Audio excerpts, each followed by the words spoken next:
นับสนุนโดย Fisherman Friend Cherry หอมเข้มสดชื่นจากอังกฤษเบอร์ทอรี่น้ำมันมะกอกยอดขายอันดับหนึ่งของโลก I have CPU ถ้าคุณชอบคอมพิวเตอร์เราคือเพื่อนกันดรจิลผลิตภัณฑ์เสริมอาหาร SOD Mall เครื่องดื่มที่มาจากผักผลไม้5สีช็อตเดียวเข้มข้นแหกนรกหญิงไทยเหยื่อขายบริการในเยอรมันคือเราก็ไม่ใช่เวอร์จินหรอกแต่แบบเหมือนก็ทำชำเราคือกูจ่ายตังค์มาแล้วอย่างเงี้ยแม่แท็กคืออะไรคนหัวขาดคืออะไรถ้าเธอไม่ทำคนอื่นจะต้องเดือดร้อนเธอต้องทำไม่เคยเห็นสวรรค์แต่ยืนยันว่านรกมีจริงทำทุกวันนะคะทำทุกวันวันนึงกี่ครั้ง8 ครั้งวันหนึ่ง8 ครั้งเคลียร์ชัดๆกับเหยื่อขายบริการทางเพศและอุตสาหเลิศศรีสันทัดเขาก็ขอเบรกเขาได้ไหมพี่พบกับพิธีกรในรายการนาลากรติยายนในเคลียร์ชัดๆ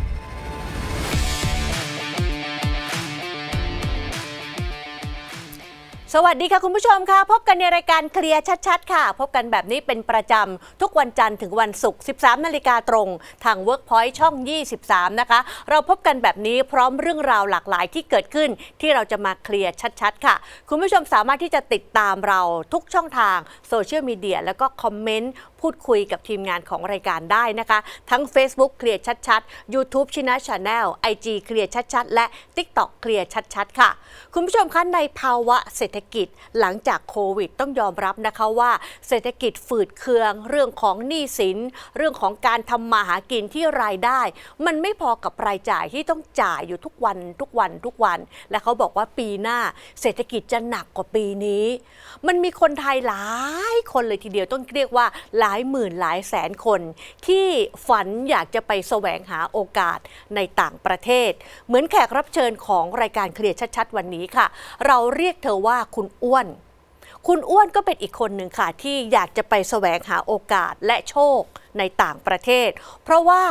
อยู่เมืองไทยจริงๆแล้วเนี่ยคุณอ้วนซึ่งเป็นแขกรับเชิญของเราและนั่งอยู่ในรายการตอนนี้อยู่เมืองไทยก็เคยทำงานค่ะเป็นถึงระดับผู้จัดการมีการศึกษาจบมหาวิทยาลัยทางบ้านก็เคยมีร้านขายของชำมีรายได้แต่พอมาถึงจุดพลิกผันคุณแม่ป่วยหนักร้านที่เคยมีรายได้ก็กลับต้องปิดตัวลง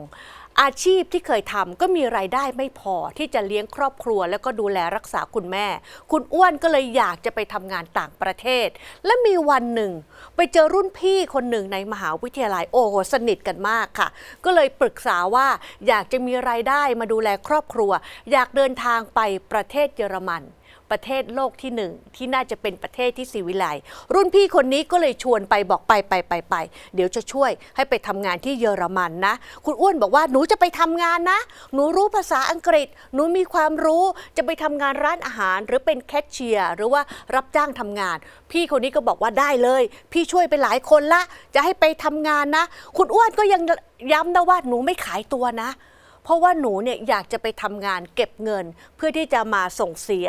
มารักษาคุณแม่คุณพี่คนนี้เขาก็บอกว่าได้เลยรับรองว่าให้ไปทำงานถูกต้องด้วยนะอันนี้เนี่ยเป็นการยืนยันว่าพี่คนนี้สนิทกันจริงๆแต่ปรากฏว่าสิ่งที่วาดฝันไว้เมื่อไปถึงเยอรมันมันไม่เป็นแบบนี้ค่ะคุณอ้วนนั้นไปตกนรกที่เยอรมันสิ่งที่คิดว่าจะไปเจอความศิวิไลซ์ในประเทศโลกที่1มันไม่เป็นแบบนั้นค่ะทุกวันนี้สิ่งที่เจอนั้นเป็นนรกในใจ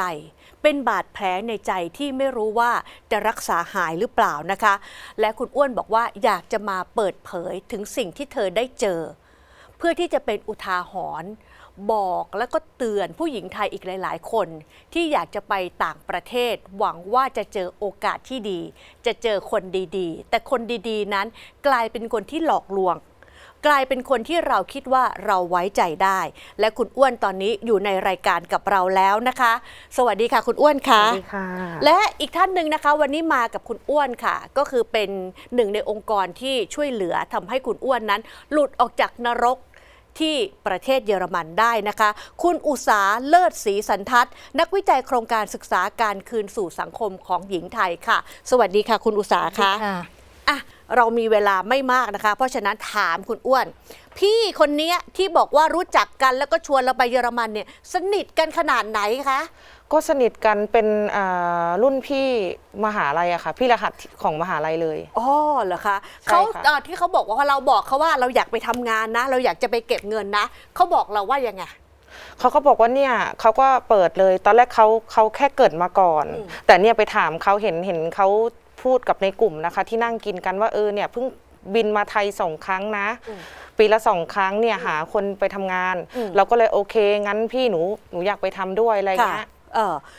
พอหนูอยากไปทำด้วย แต่เราก็บอกเขาว่าหนูอยากไปทำงานร้านอาหารเลยสุจ ใช่ ริต ค่ะ นะ ย้ ใช่ปะ ำก็คือเราบอกเลยว่าค่ะ ขอเป็นเด็กเสิร์ฟก็ได้เพราะภาษาอังกฤษก็พอได้อยู่ อ๋อ ร้านอาหาร อ๋อ ย้ำเขาไปแบบนี้แต่ว่าอย่างอื่นไม่ถนัดไม่เอานะ ไม่เอานะอย่างอื่นไม่ทำนะร้าน ใช่ค่ะ นวดร้านอะไรเงี้ ใช่ค่ะ เรา บอกเลย ไม่ถนัด ย้ำเลย บอกเขาด้วย ใช่ ใช่ไหม ค่ะใช่ค่ะ แล้วเขายังไงเขาจะช่วยเราเนี่ยเขาเก็บค่าใช้จ่ายอะไรจากเรา ตอนแรก ปะ เขายังไม่บอกค่ะเขาบอกว่า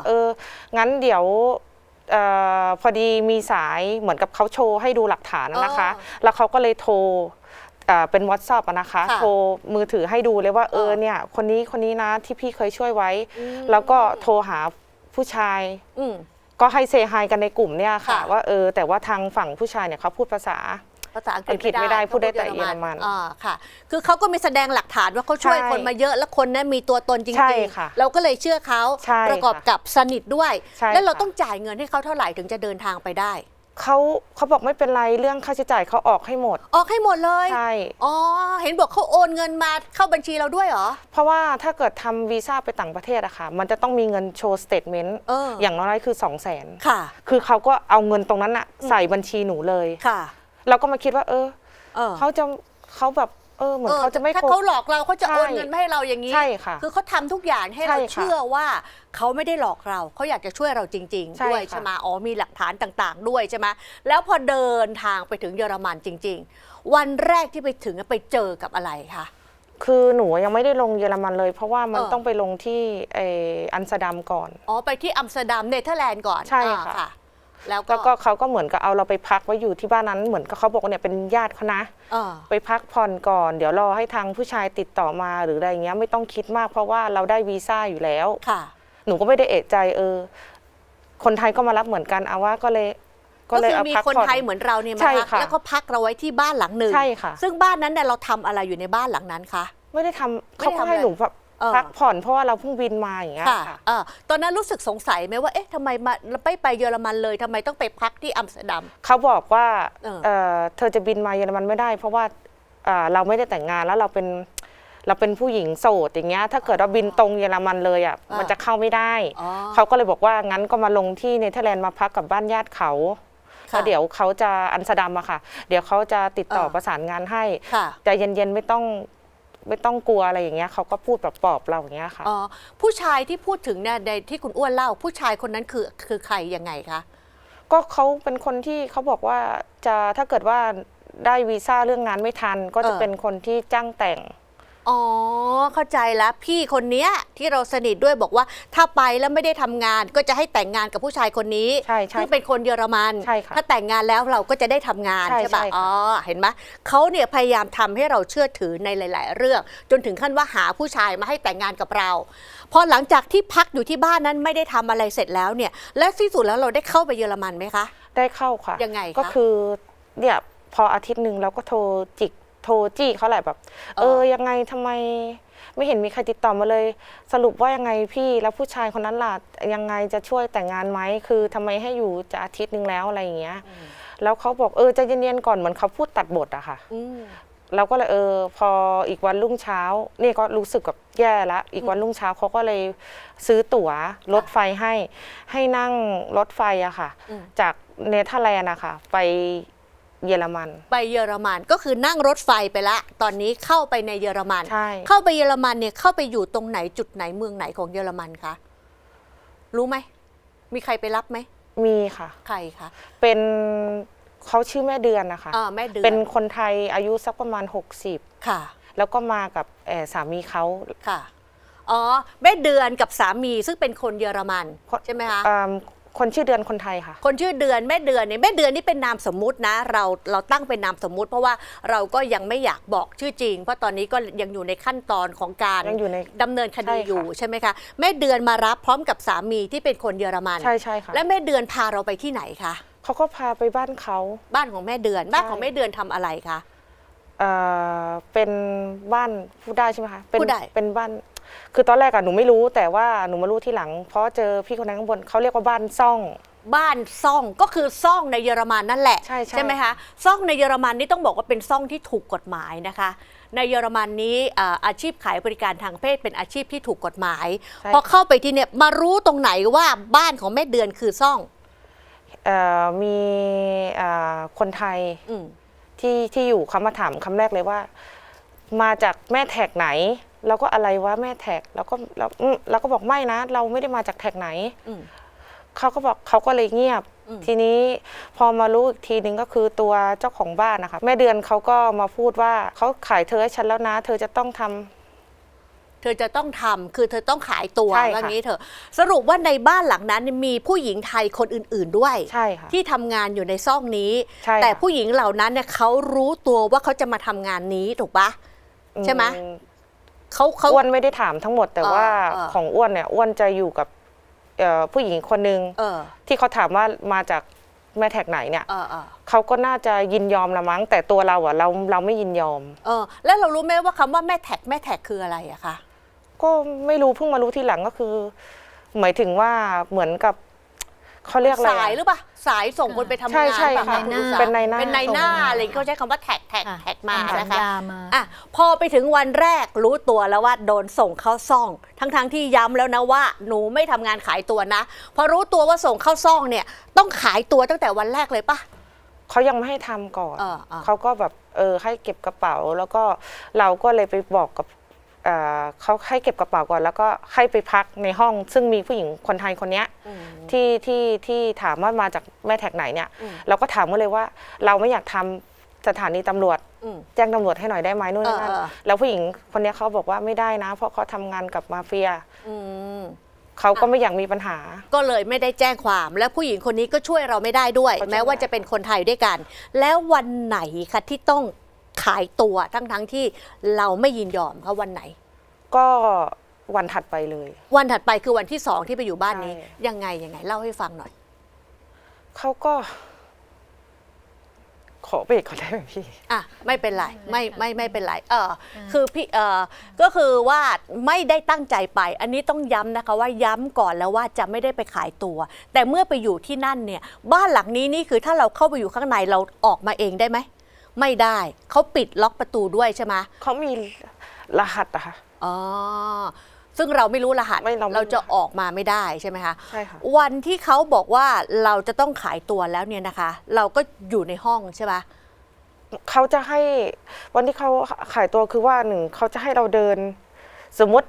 มีลูกค้ามา2 คนเงี้ย เออ แล้วก็จะให้ผู้หญิงยืนเรียง5-6 คน เออ แล้วผู้ชายก็จะจิ้ม เออ แล้วถ้าแบบสมมติเราเด็กใหม่เงี้ย อ่า เขาก็จะเอาเด็กใหม่ก่อน เพราะเขามีการไป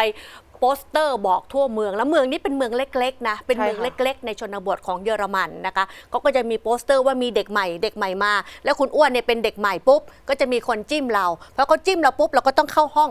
กับเขาใช่ปะพอเจอ2 ต่อ 2กับผู้ชายที่เราไม่รู้จักเนี่ยเกิดอะไรขึ้นเล่าให้ฟังหน่อย เขาก็คือ ก็เป็นแบบ เออ บังคับอะค่ะ เขาบังคับเรา ใช่ อืม คือเราก็ไม่ใช่แบบคือเราก็ไม่ใช่เวอร์จินหรอกแต่แบบ อืม เหมือนกระทำชำเราคือกูจ่ายตังค์มาแล้วอย่างเงี้ย คือแล้วเราก็บอกว่าเราก็พูดภาษาอังกฤษว่าอย่าทำฉันเลยโทรหาตำรวจให้หน่อยอะไรอย่างเงี้ย อืม เขาก็ไม่ฟังเพราะเขาพูดภาษาอังกฤษไม่ได้เขาก็กดออด อืม ไปเรียกเจ้าของ อืม เจ้าของบ้านมาแล้วเจ้าของบ้านก็มาเคลียร์ อืม แล้วคนที่ชื่อแม่เดือนเขาบอกว่า ถ้าเธอไม่ทำคนอื่นจะต้องเดือดร้อน เธอต้องทำ คืออธิบายอย่างนี้ละกันคือคุณเดือนเนี่ยคุณอ้วนเนี่ยตอนนี้มีอาการซึมเศร้าอยู่ เพราะสิ่งที่เจอในชีวิตสิ่งที่ไม่เต็มใจนะคะ คือซ่องเนี่ยเป็นซ่องที่ถูกกฎหมายในเยอรมันค่ะ คุณอุษาใช่ไหมคะเป็นซ่องที่ถูก กฎหมาย แต่ว่าอยู่ในเมืองชนบท ซึ่งเมืองนี้คนเขาทำการเกษตร คนเขาก็ทำงานหนักนะคะแล้วเขาก็เก็บเงินเพื่อที่จะมาเที่ยวซ่องอย่างถูกต้องตามกฎหมาย เพราะฉะนั้นในเวลาเขาเจอคุณอ้วนเนี่ยเขาอาจจะไม่เข้าใจว่าทำไมคุณอ้วนถึงร้องไห้นะทำไมถึงมีอาการไม่ยินยอมแล้วก็ขอเขาให้ช่วยเขาก็คือเขาบังคับเราว่างั้นเถอะเหมือนเขาขืนใจเรา ใช่ เขาทำกับเรารุนแรงใช่ไหม ใช่ค่ะ เพราะเขาคิดว่าเขาจ่ายเงินให้เราแล้ว ใช่เขาไม่ฟังเรานะ เออ เขาบอกว่าเขาก็พูดภาษาเยอรมันอ่ะ แล้วตอนนั้นเราก็ฟังไม่ออก เออ เขาก็เลยไปกดกิ่งตรงเตียงอ่ะมันจะมีกิ่งเรียกอะค่ะ อืม แล้วก็เจ้าของบ้านอ่ะเขาก็จะมา อืม เหมือนถึงถ้าเกิดมีปัญหาอะไรกันเนี้ยเขาก็จะมาเคลียร์ เออ เขาก็มากระชากบอกว่าเธอจะต้องทำนะ ถ้าไม่ทำคนอื่นเขาเดือดร้อน อ๋อ เขาก็หลุดออกมาว่า คนอื่นผู้หญิงไทยที่เหลืออีเนี่ยวีซ่าขาด เออ เขาเรียกคนหัวขาดอะค่ะ คือไม่มีวีอะ เออ ถ้าเกิดเธอทำอย่างนั้นอะคนอื่นโดนจับหมดนะ อ๋อเขาขู่แล้วอีก ใช่ค่ะ อ่ะวันนั้นก็คือพูดง่ายๆ คือเหมือนถูกข่มขืนแหละ ค่ะ ใช่ไหมผู้ชายคนนั้นเขาก็ทำกับเราเต็มที่เพราะเขาถือว่าเขาจ่ายเงินมาแล้ว แล้วต้องทำแบบอย่างนั้นเนี่ยอยู่ในบ้านนั้นกี่ครั้งกี่เดือนกี่วัน ทำทุกวันนะคะ ทำทุกวัน มี วัน ประ หนึ่ง จำ กี่ครั้ง ก็8 ครั้งขึ้ วันหนึ่ง8 ครั้ง อยู่นั้นกี่วันอยู่ในนั้นกี่วัน เดือนหนึ่ง เดือนหนึ่งอ๋อทุกวันป่ะ ก็ แล้ว มีประจำเดือนเขาก็ให้ใส่ลูกๆอะไรก็ไม่รู้ ใส่ลูก แล้วก็ใช่ค่ะ ใส่ลู ลู ก ก ๆ ๆอะไร แบบว่า เป็นแบบฟองน้ำอะไร ๆแบบ เรียก ฟอ ไม่ ง เป็น น้ำในอวัยวะ ใช่ เพศเรา ใช่ เนี่ยเหรอ ใช่ คือมีประจำเดือนก็ต้องใส่ ใช่ ยัดไว้เพื่อที่ ใช่ จะต้องขายตัวให้ได้ ใช่ โอ้ทุกวันวันละ8 ครั้งเดือนหนึ่งแล้วหนีออกมาได้ยังไงเนี่ย ก็มีพี่เป็นสาวประเภท2อะค่ะ เออ เราก็ร้องไห้แล้วก็คือทางเนี้ยเขาคือเรื่องสารเสพติดมันไม่ผิดกฎหมายใช่ไหมแล้วเขาเห็นเราอย่างเงี้ยเขาก็บอกว่าเราก็ไปบอกเขาว่าหนูไม่ไหวแล้วพาหนูไปทีหนูไม่ไหวแล้วคือหนูไม่อยากอยู่ตรงนี้ แกเป็นคนที่มีกินการ์ดถูกต้องตามกฎหมายอะค่ะ แกก็เห็นนะแกก็เลยช่วย อืม แกก็เลยพาหนีเลย อ๋อเป็นสาวประเภท 2 ที่เป็นคนไทย ใช่ค่ะ แต่ว่าสาวประเภท 2 คนนี้เขาก็ไปขายบริการอย่างถูกต้องตามกฎหมายเขาช่วยเราหนีออกมา ใช่ค่ะ อ๋อวันที่หนีออกมาได้มันยังไงมันหลุดออกมาได้ยังไงคะเพราะเขาพาเราออกมาเลยอย่างนี้เหรอ คือเจ้าของบ้านไม่อยู่ อ๋อแล้วพอหนีออกมาได้เนี่ยเขาพาเราไปอยู่ที่ไหนคะ ก็ ที่เบอร์ลิน ที่เบอร์ลินเนี่ยก็เป็นเมืองหลวงของเย เย อ อ ร รมั มัน น ที่นั้นนะคะ ก็ยังเป็นสถานที่ขายบริการทางเพศ แต่อันนี้เนี่ยเจอเจ้าของที่มีมนุษยธรรมค่ะ เมื่อมีความเดือดร้อนก็ช่วยเหลือกันถามถึงเรื่องของ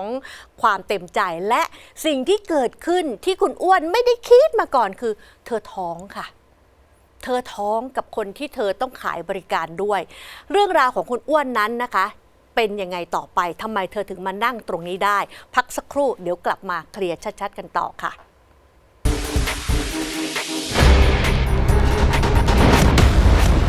สนับสนุนโดย อุปกรณ์เกมมิ่งเกียร์ Logitech G ตั้งยี่ศูนย์ซูเปอร์สโตร์ RSS Construction and Engineering Tail to Tail TV Shopping เติมความสุขทุกการช็อป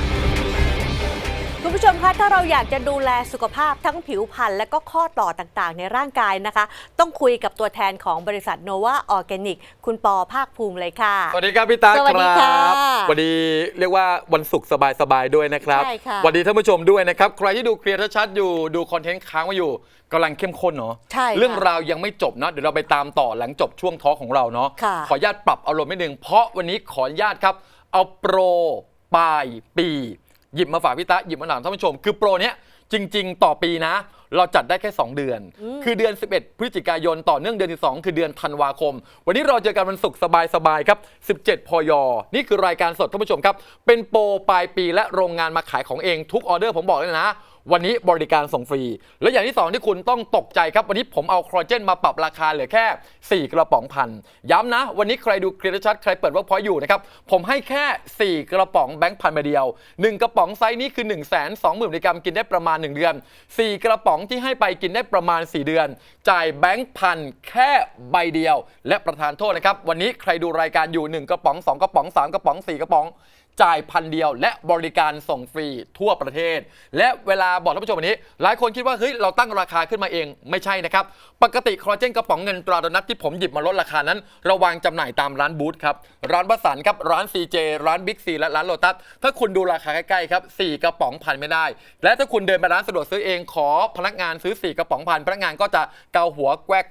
กว่าเอ้ยราคานี้ไม่ได้แน่นอนเราลดเฉพาะบนหน้าจอเคลียร์ชัดๆที่เราลงมาตลอดทั้งปีแล้วเรามาจัดโปรเนาะ4กระป๋องพันเฉพาะช่วงปลายปีถ้าใครจำกันได้เราให้เต็มที่แค่3กระป๋องพันแต่วันนี้เราบวกให้อีก1เป็น4กระป๋องกินได้ประมาณ4เดือนเมื่อกี้พี่ตาเปิดรายการแล้วบอกแล้วเนาะว่านึกถึงคอลลาเจนหลายคนนึกถึงกระดูกข้อต่อแล้วก็นึกถึงผิวพรรณ ค่ะ นี่คือสิ่งที่คนนึกถึงกันแต่ข้อเสียเป็นแบบนี้ครับพี่ตาบางคนเวลากินคอลลาเจนถ้ากินดูแลกระดูกข้อต่อโดยเฉพาะต้องกินอีกสูตรต้องกินอีกสีหนึ่งถ้าได้กินผิวพรรณต้องกินอีกสูตรต้องกินอีกสีหนึ่งแต่กระป๋องเงินตอนนั้นเราแก้ไขปัญหาที่เกิดขึ้นคือคุณได้ทั้งดูแลกระดูกข้อต่อคุณได้ทั้งดูแลผิวพรรณเพราะอะไรครับเราใส่ทั้งไดเปปไทด์คอลลาเจนไทป์2แคลเซียมไดเปปไทด์ไทป์2แคลเซียมมีส่วนช่วยอะไรครับดูแลกระดูกดูแลข้อต่อดูแลไขข้อลุกนั่งเดินนอนยืนวงเล็บว่ามีความสุขแต่เราก็ไม่ลืมดูแลเรื่องผิวพรรณโดยเราใส่ไตรเปปไทด์เป็นลิขสิทธิ์นำเข้าจากประเทศญี่ปุ่นทำให้กระป๋องเงินตรานัทแตกต่างจากแบรนด์ทั่วไปคือได้ทั้งกระดูกได้ทั้งข้อต่อได้ทั้งดูแลผิวพรรณและที่แตกต่างจากแบรนด์ทั่วไปแบบชัดเจนเลยครับเราเพิ่มโปรไบโอติกปกติเวลาคุณซื้อต้องซื้อกระป๋องหนึ่งนะ400 ถึง 500 บาทหรือถ้าคุณกินง่ายๆคือกินนมเปรี้ยวกินโยเกิร์ตแต่บางคนแพ้นมไงเราเลยเอาโปรไบโอติกครับมาไว้ในคอลลาเจนช่วยอะไรครับระบบย่อยของลำไส้ครับปรับสมดุลของลำไส้ครับให้ดูโรงงานของเรานิดนึงในการมิกไดเปปไทด์ไตรเปปไทด์ไทป์2แคลเซียมโปรไบโอติกเนาะดูแลกระดูกดูแลข้อต่อดูแลผิวพรรณและเพิ่มโปรไบโอติกเข้าไปต้องใช้ความชำนาญของบริษัทครับโนวาออร์แกนิกจำกัดวงเล็บท้ายว่ามหาชนแปลว่าจดทะเบียนในตลาดหลักทรัพย์ครับหุ้นของเราคือ NV เช็คและตรวจสอบดูได้เนาะไม่ดีจริงจดทะเบียนในตลาดหลักทรัพย์ไม่ได้เนาะและทีมเรามีทั้งเครื่องจักรระบบขนส่งระบบ call center ทีม R&D ทีม Research เป็นของตัวเองแล้วก็ทำงานร่วมกับภาครัฐนะครับในการพัฒนาและก็วิจัยสูตรต่างๆสุดท้ายกลายมาเป็นกระป๋องเงินตราโดนัทและเราวางจำหน่ายตามร้านบูธวัตสัน CJ บิ๊กซีและโลตัสวันนี้ให้แค่4กระป๋องพันเป็นโปรปลายปีซื้อฝากผู้หลักผู้ใหญ่ได้ซื้อฝากตัวเองได้และบริการส่งฟรีทั่วประเทศถามพี่ตาแบบนี้4กระป๋องพันส่งฟรีพี่ตาโอเคไหมครับโอ้โหแต่ละคนนี่เตรียมสั่งแล้วค่ะเตรียมสั่งกันเนาะแต่วันนี้ผมให้มากกว่านั้นพี่ตายังไงคะพี่ตาผมเชื่อว่าทุกคนเป็นแบบพี่ตาคือทุกคนเตรียมสั่งแล้วแต่4กระป๋องพันผมมีของแถมให้ต่างหากมีแถมมากกว่านี้ไม่ต้องจ่ายอะไรเพิ่มขออนุญาตเบิกของขวัญปีใหม่ให้พี่ตาให้แฟนรายการและให้แฟนรายการ Workpoint โดยเฉพาะครับนี่นะครับขออนุญาตครับนี่ให้พี่ตาไปเลยครับ4กระป๋องครับ4กระปุกครับขออนุญาตกล้องจับไปหน่อยครับตัวนี้คืออะไรครับตัวนี้ภาษาไทยเรียกว่าสาหร่ายแดงแต่ภาษาสากลจริงๆเขาเรียกว่าแอสตาซันทีนครับตัวนี้คืออะไรครับใครที่เคยศึกษาสาหร่ายแดงหรือเคยกินสาหร่ายแดงรู้เลยว่า1สาหร่ายแดงเป็นเรียกว่าเป็นอาหารเสริมประเภทพรีเมียม1เลยต้านอนุมูลอิสระคือต้านพวกโรคภัยแค่เจ็บต่างๆฟื้นฟูผิวสำหรับคนที่อายุเยอะคนที่อายุน้อยคือชะลอเรื่องของความแก่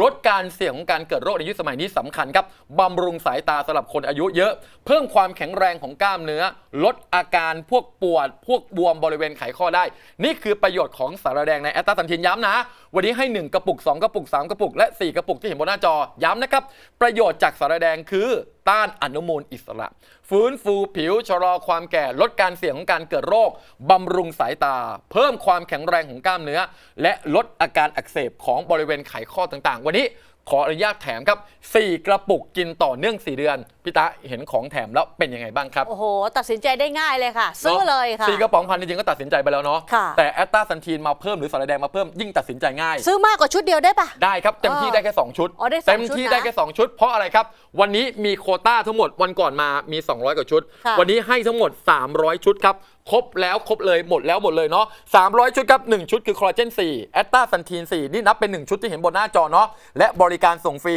1สายเต็มที่ได้แค่2ชุดเนาะไปดูโปรรอบที่1พร้อมๆกันเลยครับนี่คือการขึ้นโปรรอบที่1เนาะวันนี้ใครเปิดเคลียร์ชัดใครเปิด Workpoint อยู่นะครับ4กระป๋องแบงค์พันใบเดียวครับกระดูกข้อต่อผิวพรรณครบจบไม่ต้องกินแยกกินได้ประมาณ4เดือนเนาะแถมแอสตาซันทีนอีก4กระปุกครับเซตนี้8ชิ้นกินได้8เดือนแบงค์พันใบเดียวครับ02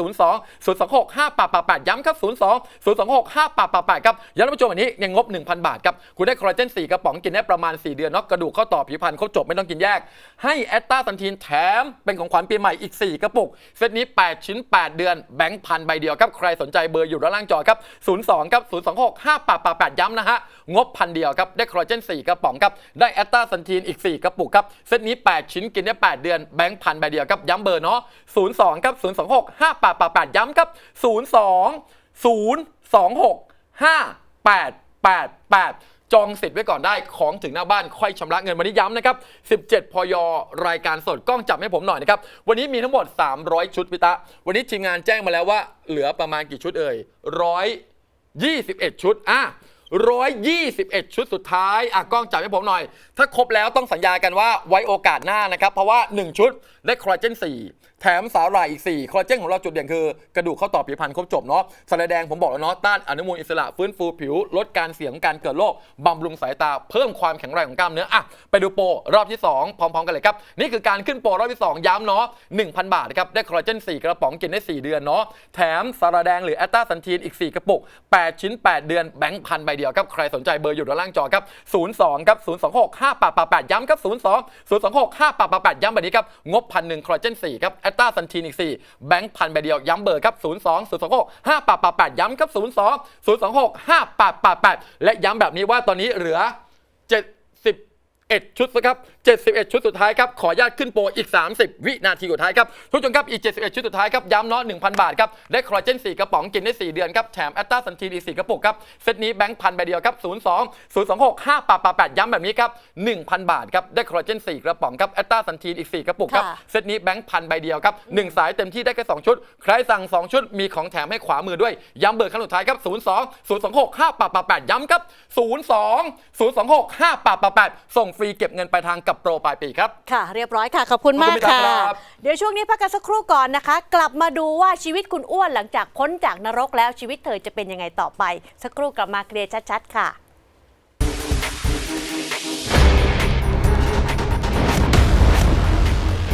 สนับสนุนโดย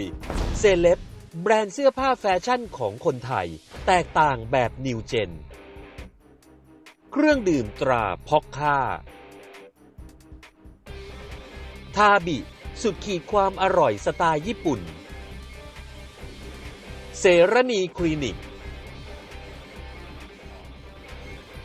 คุณผู้ชมคะเรามาเคลียร์ชัดๆเรื่องราวของคุณอ้วนกันต่อค่ะคุณอ้วนนะคะเป็นคนที่อยากจะไปหาโอกาสในประเทศโลกที่หนึ่งที่ดูแล้วมีความสวยงามอยากจะไปทำงานเก็บเงินกลับมาดูแลครอบครัวค่ะแต่เธอโชคร้ายเธอเจอคนที่เธอไว้ใจซึ่งเป็นคนไทยด้วยกันนี่แหละค่ะหลอกไปขายบริการทางเพศที่ประเทศเยอรมันและก็โชคดีครั้งหนึ่งถูกมีคนมาช่วยเธอออกจากซ่องที่เธอถูกหลอกไปพอถูกหลอกมาอยู่อีกที่หนึ่งนะคะปรากฏว่าอีกที่หนึ่งกลับเป็นความโชคดีในความโชคร้ายหรือจะเป็นความโชคร้ายในความโชคดีดิฉันเริ่มงงถามคุณอ้วนเลยดีกว่าพอพี่ที่เป็นสาวประเภท2เนี่ยช่วยเราจากซ่องที่อยู่ในชนบทเนี่ยนะมาที่เมืองใหญ่คือเบอร์ลินแล้วเขาพาเราไปที่ไหนยังไงคะก็ไปที่ซ่องเหมือนเดิมไปที่ซ่องเหมือนเดิมอ๋อเหรอเพราะว่าเขาพูดว่าไปทำเลยนะเก็บตังค์แล้วก็เดินชนตำรวจเพราะเราไม่รู้จักใครเราไม่มีทางเลือกเพราะว่าคนที่พาเราไปเขาก็คงจะรู้จักแบบนั้นแต่ซ่องที่ไปเจอเนี่ยอันนี้เป็นซ่องในเมืองหลวงละเบอร์ลินนะลักษณะเป็นยังไงต่างจากที่เดิมไหมก็ต่างค่ะก็จะเป็นมีเหมือนคล้ายๆดิสโก้แล้วก็จะเป็นโรงหนังแบบว่าเป็นโรงหนังเซ็กอะค่ะก็คือเราก็ต้องไปขายบริการทางเพศที่นี่เหมือนกันแต่ตอนนี้นี่คือทำเพราะว่าต้องการเงินเพื่อที่จะส่งตัวเองกลับบ้านใช่ไหมคะตอนนั้นยังไม่รู้ว่ามีหน่วยงานหรือคือพอเราโดนเหมือนกับเราเจออะไรมาหนักๆแล้วค่ะทีนี้เหมือนกับเราคิดอะไรไม่ออกพอเหมือนกับคนพี่กระเทยเนี่ยเขามาช่วยเหมือนเขาเป็นขี่ม้าขาวมาช่วยเราออกจากขุมนรกแล้วพอเขาพูดอะไรไปอย่างเงี้ยเอาว่าเราก็ต้องทำเพราะว่าเราอยากได้เงินแล้วกลับบ้านทุกอย่างจะได้จบคิดแค่นี้ค่ะตอนนั้นค่ะแล้วเขาพูดอะไรกับเราเขาให้เราอะไรเขาให้เรากินเหล้าอย่างนี้เหรอเขาก็บอกว่าทำงานเก็บตังค์นะแล้วก็เดินชนตำรวจเลยแล้วก็ลืม เออ ลืมเรื่องที่เจอมาเนี่ยทั้งหมด เออ แต่จริง ๆ มันลืมไม่ได้ใช่ไหม ใช่ค่ะ อ่ะแต่เราก็ต้องทำงาน ใช่ แล้วเราก็เก็บเงิน ครั้งนี้เก็บเงินได้จริง ๆ แล้วใช่ไหม ก็เริ่มใช่ค่ะ แต่ เริ่ม ว่า เก็บเงินได้ เพราะว่าซ่องเนี้ยเจ้าของซ่องเขาแบ่งเงินให้เรา ใช่ ในขณะซ่องของแม่เดือนเนี่ยเขาไม่ให้เงินเราเลย ไม่ให้อะไรเลย โอเคอ่ะเราเริ่มเก็บเงินได้แล้ว และทำไมถึงมานั่งตรงนี้ได้ ตรงวันเนี้ยมีใครช่วยเหลือให้หลุดออกมาได้คะ เป็นหน่วยงานเพื่อผู้หญิงอะค่ะบ้านหญิง บ้านหญิงหน่วยงานบ้านหญิงอยู่ที่เบอร์ลินใช่ไหม ใช่ คะ ค่ะ เขา ที่ ทำ รู้ ยังไง ที่รู้ได้เพราะว่าตัวเองท้อง ท้องด้วย แล้วเจ้าของบาร์เนี่ย เออ เป็นคนประสานงาน ติดต่อให้ อ๋อคือพอมาทำงานที่บาร์ ใช่ค่ะ เป็นเซ็กซ์บาร์เนาะ ใช่ เอาพูด ใช่ ง่ายๆเป็นเซ็กซ์บาร์เนี่ยเรารู้ว่าตัวเองท้อง ใช่ เราก็เลยบอกเจ้าของบาร์คนเนี้ย ใช่ เป็นคนไทยเหมือนกัน คน ใช่ไหม ไทยเลยค่ะ แต่เขาก็ช่วยเหลือเรา ใช่ เมื่อ ค่ะ รู้ว่าเราท้อง ใช่ เขาช่วยยังไงคะ เพราะตอนนั้นหนูวีซ่าขาดแล้ว วีซ่าขาดแล้วด้วย ไม่มีวีซ่า อ๋อค่ะค่ะ เขาก็เลยบอกงั้นก็ต้องไปพึ่งบ้านหญิงนะ บ้านหญิง เพราะว่าเป็นช่วงโควิดด้วยอะค่ะ อ๋อช่วงโควิดเมื่อ3 ปีที่แล้ว ใช่ ค่ะ คุณอุตสาเล่าให้ฟังคำว่าบ้านหญิงนี่คืออะไรคะ ค่ะบ้านหญิงเป็นองค์กรที่ประเทศเยอรมันนะคะ ตั้งอยู่ที่เบอร์ลิน เนื่องจากว่ามีผู้หญิงไทยเนี่ยไปย้ายถิ่นไปทำงานจำนวนมาก แล้วก็ทำงานในบาร์ในเนี่ยค่ะในเซ็กซ์บาร์ในสถานที่ที่มาค้าประเวณี แล้วก็เนื่องจากว่ามีคนที่เยอรมันนะคะ เห็นตระหนักถึงความสำคัญของปัญหานี้ ค่ะ ก็เลยตั้งเป็นบ้านพักมาที่จะช่วยผู้หญิงนะคะ อ๋อคือเขาเป็น ค่ะ ผู้หญิงเยอรมันนั่นแหละ ใช่ ตั้ง ค่ะ บ้านหญิงขึ้นมา ค่ะ เพื่อ ใช่ ช่วยคนไทยที่ถูกหลอกลวง แ ไปขายบริการ จัดหาล่ามเพื่อจะมาช่วยสื่อสารด้วย ค่ะ ก็คือคุณอ้วนรู้จักบ้านหญิง เพราะว่าเจ้าของซ่องที่เบอร์ลินเนี่ยเขาเป็นคนบอกเราเอง ว่ามีบ้านหญิง ใช่ค่ะ นะอย่างนี้ใช่ไหมเพราะเราไปบอกเขาว่าเราท้อง ใช่ค่ะ อ่ะเขาช่วยยังไงเรา อ่า เขาช่วยยังไง ก็โทรไปหนูก็โทรมีเบอร์ใช่ไหมคะแล้วก็โทรเข้าไปหา แล้วก็เจอพี่หน่อยคุณหน่อย อ๋อ แล้วก็บาเบสนักสังคมสงเคราะห์ค่ะ ค่ะ ตอนนั้นก็ท้องตอนนั้นยังไม่รู้เลยว่าตัวเองท้องกี่เดือนแล้วเพราะมันไม่มีอาการแพ้มีอะไร เขาก็โอเคนัดให้หนูไปหาเขาที่มูลนิธิ ค่ะ แล้วเขาก็เดินเรื่องทำวีซ่าขอเป็นใบดูด้งอะค่ะไปเป็นวีซ่าชั่วคราว อ่า แล้วก็ตามหาพ่อของเด็ก ตามหาพ่อของเด็ก เดี๋ยวเนี่ยอันเนี้ยนะคะ มันจะทำให้เรารู้ว่าถ้าเราไปอย่างถูกต้อง เราจะสามารถตามหาพ่อของเด็กได้ แต่เดี๋ยวคุณอ้วนดิฉันไม่เข้าใจก็ของคุณเป็นเซ็กบาร์เป็นคนไปซื้อบริการทางเพศน่ะ แล้วตามหาพ่อได้ไงเขามีข้อมูลอะไร คือตอนนั้นคือพอโควิดรอบแรก เออ มันซาแล้วเขาก็เปิด แต่ว่าเขารับลูกค้าจำกัด อ๋อ ก็คือลูกค้าเข้ามาก็คือจะต้องมีที่ตรวจ เอาตรวจ ATK ใช่ค่ะ แล้วก็ตรวจเสร็จแล้ว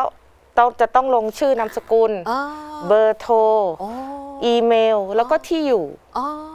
ค่ะ แล้วก็จำกัดวันหนึ่ง6 คน 7 คนอย่างเงี้ยค่ะ คือเขาก็เลยรู้ว่าคุณเนี่ยมีลูกค้าใครชื่ออะไรบ้าง ใช่ แล้วเขาก็เลยไปตามอย่างเงี้ยเหรอ ใช่ค่ะ อ๋อแล้วเลยไปตามเจอคนที่เป็นพ่อของเด็กก็คือเป็นผู้ชายเยอรมันใช่ไหมคะ ใช่ค่ะ อ๋อแล้วเขายอมรับคุณเหรอ เขาเห็นหน้าลูกอะค่ะเขาก็ใช่เลยสำเนาถูกต้อง อ๋อแสดงว่าคุณก็อุ้มท้องจนคลอด แล้วก็ ใช่ค่ะ ถึงผู้ชายคนนี้มาเห็นลูก ใช่ค่ะ เอ๊ะแล้วตอนอุ้มท้องอยู่ที่ไหนอะคะ อยู่บ้านหญิงค่ะ อ๋อไปอยู่ ค่ะ ที่ เป็นบ้านพัก บ้านพักฉุกเฉิน ค่ะคือมันต้องอุ้มท้องประมาณ9 เดือนเนาะแล้วใช่ไหม ใช่ค่ะ แต่ว่าคุณบอกว่าคุณยังไม่รู้ว่าคุณท้องตอนไหน แต่พอรู้ว่าท้องก็ได้ไปอยู่ที่บ้านหญิง ใช่ มันเพราะฉะนั้นมันก็ต้องมีช่วงที่คุณยังท้องอยู่แล้วไม่รู้ตัวแต่ก็ต้องขายตัวถูกปะ ใช่ค่ะ อ๋ออ่ะคือตอนระหว่างนั้นเนี่ยนะคะ มีการดำเนินคดีทางกฎหมายไหม มีค่ะ ก็บ้านหญิงก็ช่วยหาทนายให้ แล้วก็ตำรวจสากลดูแลดีมาก เพราะเราเป็นเคสที่เราป่วยหนักด้วย เพราะว่าตอนที่ทำงานอ่ะ อ่า เขาให้เราเล่นสารเสพติดทุกอย่าง เล่นสารเสพติดแต่อันนี้คือที่ประเทศนั้นเนี่ยเขาเล่นแบบถูกต้องตามกฎหมาย ใช่ น ค่ะ เขาให้เราเล่นสารเสพติดที่ต้องเล่นสารเสพติดเพราะว่าอยากจะให้ลืม ใช่ ความ ค่ะ เศร้า ไม่งั้นก็ ใช่ ทำ ปะ งานไม่ได้ ไม่งั้นก็คือขายบริการไม่ ใช่ ได้ ใช่ ทำให้เราเป็นโรคสภาพจิตใช่ปะ ใช่ค่ะ เป็นจิตเวช ใช่ เป็นโรค ค่ะ ทางจิตเวชด้วย แล้วก็ยังตั้งท้องด้วย ใช่ค่ะ อืมค่ะ อาการที่หนักที่สุดที่เผชิญคืออะไร ทิ้งลูก ทิ้งลูก เอายังไงคะ ก็เดิน พูดแล้วรู้สึกผิดมาก เออ คือเหมือนไปซื้อของซื้อผ้าอ้อมอย่างเงี้ยค่ะ เออ แล้วเข็นไปสักพักหนึ่งทิ้งเฉยเลย เออ แล้วก็เดินออกมาเป็นอยู่2 รอบ โอ้ จนแฟนบอกเธอโอเคไหวไหมอะไรเงี้ยเขาก็ให้กำลังใจเราดี อืม ประมาณเนี้ยค่ะทิ้งลูก เล่าถึงเรื่องแฟนก็คือผู้ชายที่เป็นพ่อของลูกเนี่ยนะคะ ค่ะ เขามาเจอเราอีกครั้งตอนเราคลอดลูกแล้ว ใช่ค่ะ และเขาเห็นเด็กคนนี้ ซึ่ง ใช่ ก็ ค่ะ คงจะเป็นลูกครึ่งเนาะคุณอุษาเขาบอกว่าเขายอมรับว่านี่เป็นลูกเขาเลย ใช่ค่ะ มีการตรวจ DNA ไหมคะ เขาบอกกับทนายเขาบอกไม่ต้อง ไม่ต้องตรวจ DNA ด้วย แล้วเขาก็ไปทำเขาเรียกจดฟาเตอร์ชาร์ปอะค่ะ ที่เขาเรียกทะเบียนรับรองบุตรเนาะ อ๋อ ค่ะ โอ้โห คือคุณอ้วนเนี่ยนะคะ โชคร้ายมาก เจอคนสนิทกันที่เมืองไทยหลอกไปอยู่เยอรมัน ก็เจอคนที่เป็นเจ้าของซ่อง ที่เป็นคนไทยด้วยกันที่ชื่อแม่เดือนเนี่ยหลอก แล้วก็ยังบังคับให้ขายตัว แต่ก็โชคดีที่เจอสาวประเภท 2 พาไปเบอร์ลิน แต่ก็โอเคว่ายังต้องไปขายตัวในซ่องเหมือนกัน แต่ก็ยังว่ายังมีบ้านหญิงที่ช่วยออกมาที่สุดแล้วเนี่ยก็เจอผู้ชายที่เป็นพ่อของลูกจริง ๆ อยู่กันเป็นครอบครัว ค่ะ คุณอุษาคะมีคนที่โชคดีแบบคุณอ้วนนี่กี่คนคะ ก็น่าจะเป็น1 ในล้าน หนึ่งในล้านเลยใช่ไหมมันไม่โชคดีแบบนี้ ใช่ กัน ค่ะ ง่ายๆ ส่วน เนาะ ใหญ่เนี่ยค่ะที่กลับมา อืม ก็อยู่ในภาวะซึมเศร้า แล้วก็ไม่ประสบความสำเร็จนะคะ อืม แล้วก็บางครั้งก็ถูกส่งกลับมา หรือบางทีก็ไม่สามารถที่จะหาหลักฐานที่จะมาดำเนินคดีกับคนที่หลอกหรือพาเราไปได้นะคะค่ะ ค่ะ คุณอ้วนคะสิ่งที่คุณอ้วนบอกว่าอยากจะมาเล่าเรื่องนี้ในรายการเคลียร์ชัดๆแล้วก็ติดต่อผ่านคุณบุ๋มมาเนี่ยนะคะ เพราะอะไรถึงอยากเล่าเรื่องนี้ คือมันมีอยู่จริง อืม ๆ เรื่องที่ว่าเป็นความเชื่อใจของคนใกล้ชิดอะค่ะ แล้วอย่างหนึ่งคืออยากจะบอกเลยว่าที่เยอรมันไม่มีวีซ่านวด อืม ถ้าเกิดจะมีที่อาชีพที่ขาดแคลนที่เยอรมันต้องการจริงๆ คือคุณครูพวกวิศวะอย่างเงี้ยค่ะ พวกคุณหมอ อืม แต่อย่างอื่นคือน้อยมาก ถ้าเกิดเป็นพ่อครัวแม่ครัวคือคุณจะต้องเรียนให้ได้ประกาศนียบัตร แล้วคุณจะต้องสอบภาษาของเขาให้ได้ อืมไม่ใช่ว่าใครบอกว่ามีวีซ่าจะไปทำงานนวดไปทำอะไรง่าย ๆ ไม่มีหรอก ค่ะ อันนั้นเนี่ยต้องสันนิษฐานว่าเขาหลอกเรา ยิ่งคนใกล้ตัวคนเชื่อใจนี่แหละ ตัวดีอะตัวหลอกเลย ไปแต่งงานเนี่ยนะคะยังต้องมีการสอบภาษาเยอรมันด้วยนะคะ ค่ะ ถึงจะสาารถ มันไม่ได้ง่ายแบบนั้น ค่ะ ด้วยนะคะ วันนี้ขอบคุณคุณอ้วนและคุณอุษาที่มาเล่าประสบการณ์นะคะเพื่อที่จะเป็นอุทาหรณ์สอนสำหรับผู้หญิงที่อยากจะไปมีโอกาสที่ดี โอกาสมันไม่ได้มาง่ายๆหรอกค่ะ ถ้าเราไม่โชคดีนะคะ เราอาจจะจมอยู่ในซ่อง แล้วก็ไม่สามารถที่จะเห็นเดือนเห็นตะวันได้ ขอบคุณผู้สนับสนุนรายการเคลียร์ชัดๆนะคะ Fisherman Friend Cherry หอม เข้ม สดชื่นจากอังกฤษผลิตภัณฑ์ดูแลผิวหน้าดาผิวสวยได้ในสไตล์คุณ ตั้งยีศูนย์ซูเปอร์สโตร์เครื่องแต่งกายแบรนด์เซเลบ B Difference B Celeb เครื่องดื่มตราพ็อกค่า RSS Construction and Engineering เบอร์ทอรี่น้ำมันมะกอกยอดขายอันดับ1ของโลกทาบิสุดขีดความอร่อยสไตล์ญี่ปุ่น I have CPU ถ้าคุณชอบคอมพิวเตอร์เราคือเพื่อนกัน Tel to Tel TV Shopping เติมความสุขทุกการช็อปดรจิลดรบุ๋มเลือกครีมทาฟ้าดรจิลเซรนีคลินิกผลิตภัณฑ์เสริมอาหาร SOD มอเครื่องดื่มที่มาจากผักผลไม้ 5 สีช็อตเดียวเข้มข้นอุปกรณ์เกมมิ่งเกียร์ Logitech G วันนี้ขอบคุณคุณอ้วนนะคะที่มาเล่าประสบการณ์ของเราแม้ว่าจะยังเจ็บปวดอยู่นะคะแต่ก็ขอให้เรื่องนี้เป็นประโยชน์สำหรับผู้หญิงคนอื่นๆด้วยขอบคุณคุณอุษาด้วยนะคะขอบพระคุณมากค่ะหมดเวลาสำหรับรายการเคลียร์ชัดๆแล้วนะคะพบกันทุกวันจันทร์ถึงวันศุกร์แล้วก็รีลันอีกครั้งหนึ่ง 23:20 น.นะคะลาไปก่อนสวัสดีค่ะสวัสดีค่ะ